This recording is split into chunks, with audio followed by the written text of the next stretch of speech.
Hi friends, hope you are doing fine. Today we are going to see the types of sentences, that is simple, complex and compound. Friends, to know the types of sentences, you must know the types of clauses, that is main clause and subordinate clause. ऐसा क्यों? क्योंकि अगर एक ही clause है तो वो simple sentence होता है, और एक से ज्यादा क्लॉजेस है तो वो आइदर कंपाउंड सेंटेंस हो सकता है या तो कॉम्प्लेक्स सेंटेंस हो सकता है. तो उसके लिए आपको मेन क्लॉज और सबऑर्डिनेट क्लॉज क्या है वो पता होना चाहिए. अगर वो पता नहीं है तो मैंने उसके ऊपर एक वीडियो बनाया है जिसकी लिंक मैं नीचे डिस्क्रिप्शन में डाल देता हूं, वहां पे जाके वो वीडियो देखिए. तो चलो आज हम लोग देखते हैं types of sentences, simple, complex and compound. तो जैसे मैंने बताया, थोड़ा रिवाइज करेंगे. क्लॉज क्या होता है? जब किसी ग्रुप ऑफ वर्ड्स में एक सब्जेक्ट एक प्रेडिकेट होता है तो वो एक क्लॉज होता है, बराबर. या एक फाइनाइट वर्ब होता है तो भी वो क्लॉज होता है. तो let us see now, as we have discuss, see the first sentence. His simplicity won him honor. Try to find out how many clauses are there. You know, जब एक फाइनाइट वर्ब होता है तो एक verb होता है, या तो एक सब्जेक्ट एक प्रेडिकेट होता है तो एक क्लॉज होता है. तो let's find out how many clauses we have in the first sentence. His simplicity won him honor. तो his simplicity, this is subject, won him honor is predicate. So we have just one subject, one predicate, as well as after reading this sentence, his simplicity won him honor gives us complete sense, complete meaning, and that's why it is a sentence and it has only one clause. Got it? So as we discuss, if we have only one clause, the type of sentence is simple sentence. Have you got it? So once again, let me define the simple sentence. The sentence which has only one clause is a simple sentence. जिस sentence में खाली एक ही clause होता है, जाहिर है वो main clause ही रहेगा, तो ऐसे सेंटेंस को सिंपल सेंटेंस बोला जाता है. Let us see now second type, that is compound sentence. अभी कंपाउंड सेंटेंस में क्या होता है? कंपाउंड सेंटेंस में मिनिमम दो या ज्यादा मेन क्लॉजेस होते हैं, है ना.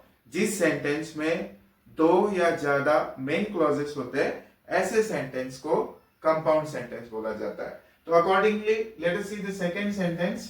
आई called him but he gave me no answer. Let's find out how many clauses it has. So you already know the trick how to identify the clause. Just find out what is the finite verb, yeah, how many finite verbs are there and how many subject predicates are there. What is, दोनों का meaning same ही होता है. He, I subject, called him predicate, right. But conjunction है, conjunction से दूसरा clause join किया है. ही, doer of action, that is subject, gave me no answer, predicate, right. तो यहाँ पे दो सब्जेक्ट दो प्रेडिकेट है. आपको डायरेक्टली अगर सब्जेक्ट प्रेडिकेट आइडेंटिफाई करने नहीं आते तो क्या करोगे आप है ना फाइनाइट वर्ब ढूंढो. जैसे कि आई called him, now this is verb, बराबर, ये क्या है? वर्ब है. But he gave me no answer, he gave क्या है? वर्ब है. तो इस सेंटेंस में दो वर्ब्स है, बराबर. दो वर्ब्स है मतलब दो क्लॉजेस है. अभी फाइंड आउट करो whether they are main clause या subordinate clause. Main clause meaning के लिए खुद के ऊपर डिपेंड रहता है, सबऑर्डिनेट क्लॉज मीनिंग के लिए दूसरे के ऊपर डिपेंड रहता है, तो ही उसका फुल मीनिंग होता है या लगता है. तो let us see, I called him. If I give full stop here, it can be written as a complete sentence, या यहां से हम लोग हाथ रखते हैं तो भी हमें आई कॉल्ड हिम इसका पूरा का पूरा मीनिंग समझ में आता है. That's why it is main clause. दूसरा देखो, ही गेव मी नो आंसर, है ना, इसका भी हम लोगों को पूरा का पूरा मीनिंग समझता है. He gave me no answer, I understand what he has to say, right. And that's why these two main clauses, they are joined together by conjunction, but this is coordinating conjunction. Coordinate करना क्या होता है? दो same बराबरी के चीजों को मिलाने वाला कोऑर्डिनेट करता है। तो यहाँ पे दो मेन क्लॉजेस को ज्वाइन करने वाला जो कंजंक्शन होता है उसको कोऑर्डिनेटिंग कंजंक्शन बोलते हैं। तो already I have told the definition, such kind of sentence which joins two or more main clauses, the sentence is called as compound sentence, right? So second one is the compound sentence. Have you got? एक बार वापस मैं बोलता हूं compound sentence क्या होता है। The sentence जो minimum दो या ज्यादा मेन क्लॉजेस ज्वाइन करता है उसको कंपाउंड सेंटेंस बोला जाता है। समझ में आया? Right. Let's see now third. The teacher who teaches me English is my neighbor. Right? तो जैसे आपको मैंने ट्रिक बताया क्लॉजेस आइडेंटिफाई करने का, इसमें वर्ब्स कितने हैं फाइंड आउट करो। The teacher who teaches, isn't this verb? Yes. Me English is my neighbor. Is. This is also verb. यहाँ पे दो वर्ब्स है, इसका मतलब यहाँ पे दो क्लॉजेस होंगे। अभी दो क्लॉजेस आइडेंटिफाई करो। जनरली वर्ब के पहले सब्जेक्ट आता है, बराबर ना। यहाँ पे the teacher who, this who stands for the teacher, ये टीचर को रिप्रेजेंट करता है। सो यहाँ पे हु है ना, वो प्रोनाउन यूज किया है टीचर के लिए। द टीचर हु टीचर्स, तो यहाँ पे हु सब्जेक्ट आया। क्यों सब्जेक्ट आया? हु सब्जेक्ट कैसे हो सकता है? क्योंकि द टीचर को रिप्रेजेंट करता है ये word who. It means that it is use as pronoun for teacher. Who teaches me English, देखो who teaches me English, who subject है तो बाकी का बचा हुआ प्रेडिकेट है। तो यहां पे देखो ना, ये क्लॉज बीच में आया सेंटेंस के, ये क्लॉज एक बड़े सेंटेंस के बीच में आया। द टीचर, अभी है ना ब्रैकेट के बाहर का पढ़ो। The teacher is my neighbour, the teacher is my neighbour, ये है ना हमें कंप्लीट सेंस देता है। जब मैं पढ़ूंगा the teacher is my neighbour, समझता है कुछ इनकम्प्लीट मीनिंग है नहीं ना। तो इसका मतलब यहाँ पे ये क्लॉज जो है the teacher is my neighbour, ये मेन क्लॉज है, बराबर। अभी दूसरा क्लॉज देखो जो हम लोगों ने ब्रैकेट किया है, who teaches me English, who teaches me English, इसमें सब्जेक्ट है, इसमें प्रेडिकेट है। क्लॉज का डेफिनेशन क्या है? जिसमें एक सब्जेक्ट एक प्रेडिकेट, वो क्लॉज होता है। इसका मतलब ये क्लॉज है, right. Who teaches me English, लेकिन इतना ही मैं पढ़ूंगा who teaches me English, does it give me complete sense? No. मैं आपको बोलता हूं who teaches me English, it is not a question. Who teaches me English, तो it doesn't give us complete sense, पूरा मीनिंग नहीं आता। इसके लिए ये डिपेंडेंट क्लॉज है, ये सबऑर्डिनेट क्लॉज है, बराबर। और फुल मीनिंग के लिए उसको है ना पहले वाले क्लॉज पे डिपेंड रहना पड़ता है, राइट। तो इसका मतलब इस सेंटेंस में the teacher is my neighbour, ये मेन क्लॉज है।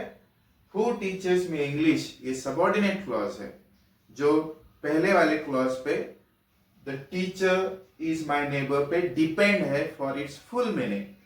तो मैं आपको बताता हूं, the sentence which has one main clause and one subordinate clause, the sentence is called as complex sentence.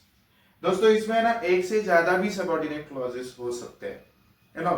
Definition ऐसा रहेगा कॉम्प्लेक्स सेंटेंस का कि the sentence which has one main clause and one or more subordinate clauses is called as complex sentence.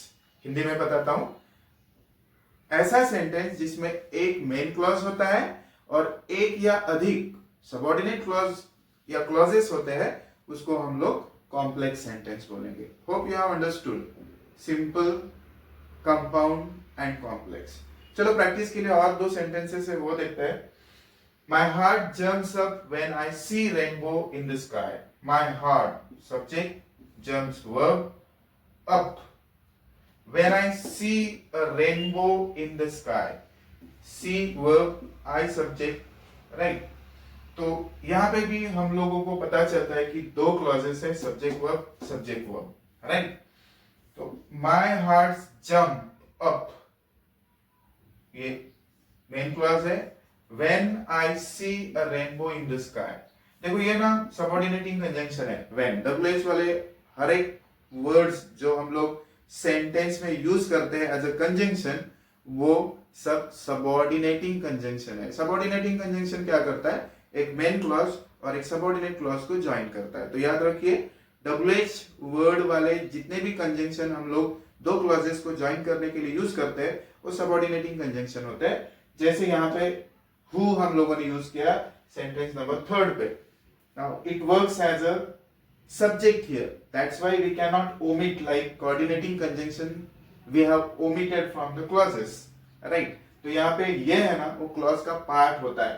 when I see a rainbow in the sky, अभी इसमें दो clauses है, जैसे previous sentence में my heart jumps up, जब मैं पढ़ूंगा my heart jumps up, meaning आता है ना हम लोगों को, हमें समझता है मुझे क्या बोलना है, यू नो, इनकम्प्लीट मीनिंग नहीं है, that's why this is main clause, ये मेन क्लॉज है, right. When I see a rainbow in the sky, अगर मैं बोलूंगा when I see a rainbow in the sky, does it give complete sense? No. When I see a rainbow in the sky, तो क्या होता है, my heart jumps up। तो ये clause होके भी कंप्लीट मीनिंग नहीं है उसका, वो डिपेंड है दूसरे क्लॉज पे उसके फुल मीनिंग के लिए। तो कौन सा टाइप ऑफ सेंटेंस है, इसमें एक मेन क्लॉज है, इसमें एक सबऑर्डिनेट क्लॉज है, जाहिर है इट इज कॉम्प्लेक्स सेंटेंस, क्योंकि कॉम्प्लेक्स सेंटेंस में क्या होता है, एक मेन क्लॉज एंड एक सबऑर्डिनेट क्लॉज, या एक मेन क्लॉज और एक से ज्यादा भी सबऑर्डिनेट क्लॉजेस हो सकते हैं। Let's see the third, he threw the stone but it miss the mango. He subject है, थ्रू वर्ब है, इट सब्जेक्ट है, मिस्ड वर्ब है, दो सब्जेक्ट दो वर्ब दो क्लॉजेस, इसका मतलब चलो क्लॉज देखते हैं। He threw a stone but it miss the mango, और बट कोऑर्डिनेटिंग कंजंक्शन है जो यहाँ पे हम लोगों ने देखा था। तो दोनों है ना मेन क्लॉजेस है, क्योंकि दो है ना वो अपने आप पे डिपेंड है फुल मीनिंग के लिए।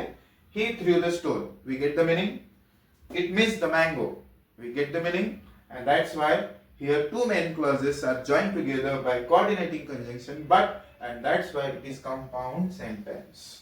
So hope you have understood the types of sentences: simple, complex and compound. What did I say? Once again I repeat, simple sentence वो होता है जो एक ही main clause से बना हुआ होता है। तो simple sentence is one which has only one clause. Compound sentence वो होता है जिसमें दो या अधिक मेन क्लॉजेस होते हैं, राइट। दो या अधिक मेन क्लॉजेस जो कोऑर्डिनेटिंग कंजंक्शन से ज्वाइन किए होते हैं, ऐसे सेंटेंस को कंपाउंड सेंटेंस बोला जाता है। और लास्ट कॉम्प्लेक्स सेंटेंस वो होता है जिसमें एक मेन क्लॉज और एक या अधिक सबऑर्डिनेट क्लॉजेस होते हैं। तो hope you have understood the types of sentences. Practice more sentences to get command over this topic of grammar. Thank you.